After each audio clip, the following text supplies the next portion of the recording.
We all know Donald Trump isn't exactly a policy wonk, okay? Let's just put that out there. But when it comes to policy, there is one thing he cares about more than anything else: overhauling our country's elections to rig the rules in his favor. Now remember, this is the guy who called for Republicans to nationalize elections and take over voting procedures from the states, even though the states are constitutionally entitled to run their own elections. It's the same guy who just yesterday derailed landmark housing legislation in yet another attempt to pressure Republican lawmakers to jam through his voter suppression bill. And once again, the guy who has tried to unilaterally rewrite voting laws through convoluted executive orders. Well, yesterday, in an absolutely jaw-dropping exchange, Democratic Senator Gary Peters of Michigan asked Trump Postmaster General about one of those executive orders, one that Trump signed in March to create a federal database of eligible voters. It not only required states to share voter information, it also empowered the U.S. Postal Service to be the gatekeeper of who is able to vote by mail. And that's exactly what Senator Peters got Trump's Postmaster General to admit on the record yesterday. If a state refuses to turn their absentee voter list over to the federal government, will the Postal Service still mail their ballots under this proposal route? Under our proposed regulation, no. We would tell the state that we need the manifest in order to, look, what we're asking for. That's the answer. You would tell no. So the proposed rule basically coerces states to conform to these new requirements and hand over their absentee voter rolls, or face the consequences of not being able to vote by mail. All right, folks, sit with that for just a second. If you're not on Trump's administration's list, you can't cast your vote by mail. And if your state doesn't bend the knee or some other state body part, then nobody can vote by mail. That is Donald Trump's vision of democracy.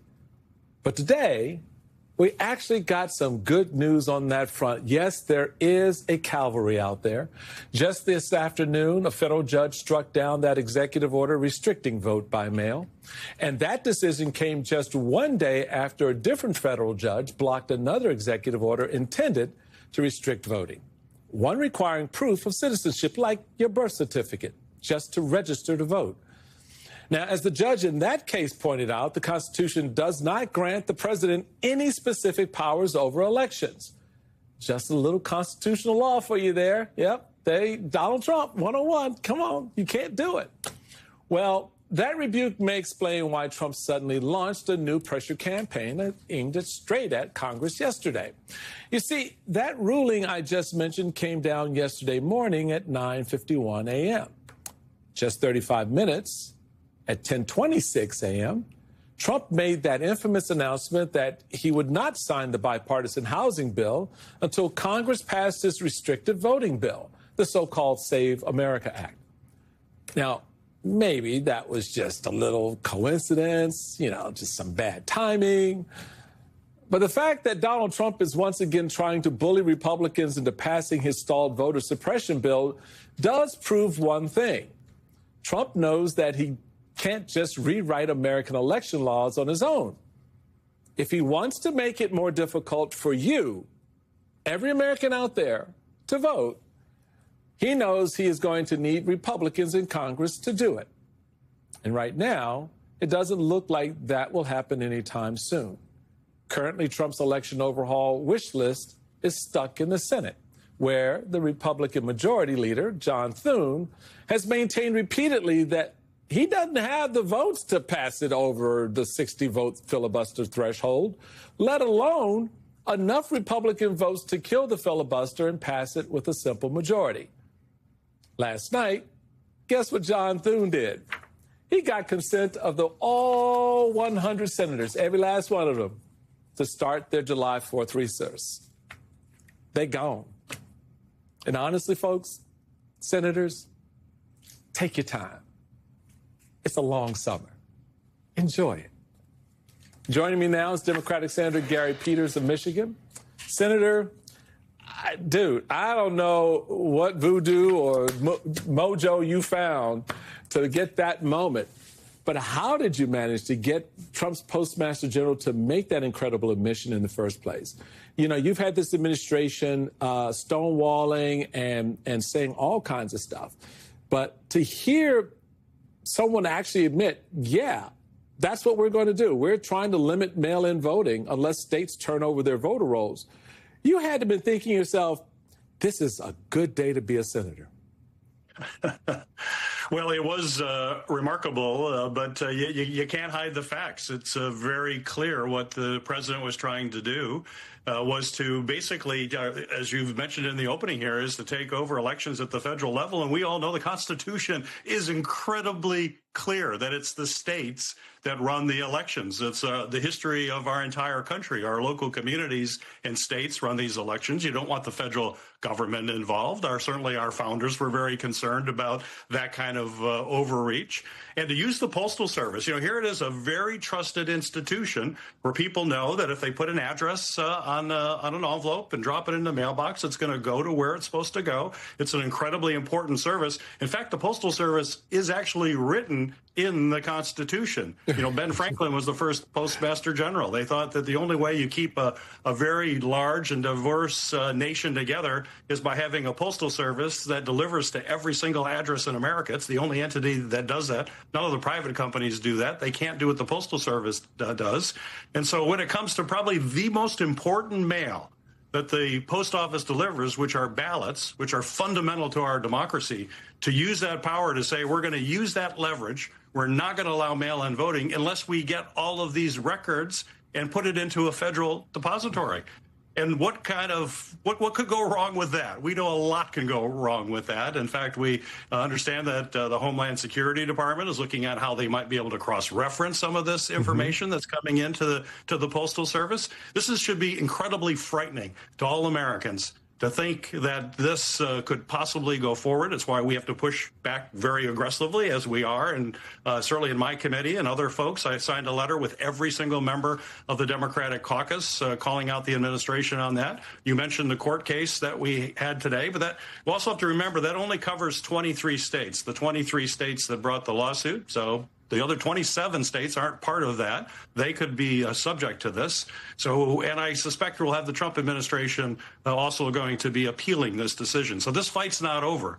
But it's certainly, as you mentioned very, very accurately, this is another indication of the kind of drastic actions this administration is willing to take in order to have federal control over elections that in the Constitution very clearly lie with our state governments. Yeah, you know, Senator, you struck a number of important notes there, starting first and foremost, and I really appreciated the history lesson that you imparted to folks so they understand the role of the Postal Service in this country is a constitutional service, if you will. And it's one that has been protected by the Constitution because they realize the value of having information mail reach everybody in a way that was effective and free, not coerced and tainted the way Trump is looking to do it. So that leads me to ask a couple of things. One is this executive order is purposely designed to be convoluted and, in my words, stupid, because that works for Donald Trump. Is dumbed down in a convoluted way. But then it also gives Republicans a chance to sort of elbow their way, find some wiggle room to give Donald Trump what he wants. Are you worried about that as well, that he will be able to find enough Republicans to capitulate here, particularly given, as you noted, that 27 states are not a part of this lawsuit and therefore could make that case, if you will, for their reckless behavior? Yeah, I certainly hope so. We're going to be doing that. I mean, there has been usually very strong support in a bipartisan way in the Senate because all my colleagues understand how important the Postal Service is to communities, as we talked about, bringing them together. One place where the Postal Service in today's world is even more important is in rural areas. Rural areas depend on the Postal Service to a considerable degree more than you'll have in urban areas. And many of my Republican colleagues represent very rural states. So any attack on the Postal Service or any attempt to try to undermine the impartiality of the Postal Service, the trust that the Postal Service has with the American people, should be something that they are very careful about damaging. And certainly we will continue to make that point every opportunity that we get. Do you have any sense, Senator, the number of votes that are going to be necessary by Trump to kill the filibuster, and what kind of pressure Republicans are going to be under to actually nuke it, and the consequences of that? Well, they certainly are under a lot of pressure right now, and they don't have the votes. And let's hope that that continues, because as you mentioned in the opening, the reason they want to kill the filibuster is to have another attack on voting rights, to make it more difficult for people in this country to vote, and a way to disenfranchise large numbers of people who they think are not going to be voting for them. This is clearly a Republican Party that is feeling desperate. They understand that things are not going well. The cost of living goes up. You had Donald Trump refuse to sign a housing bill that would help bring down the cost of housing in America, because he'd rather meddle with the elections, because he knows the only way that they may have a chance to win is if they change the rules. And that's what we're seeing here. They're changing the rules. And that's why it's so incumbent on all of us who love this country and understand that this democracy requires the most fundamental action of voting has to be protected, that we show up in unprecedented numbers this election and make that very clear to not only the United States, but the whole world, that the American citizenship will never allow anyone to tamper with the most fundamental right in this country, which is the right to vote. That part right there. Senator Gary Peters, as always, nailing it and making it clear. Thank you so much, sir, for being with us.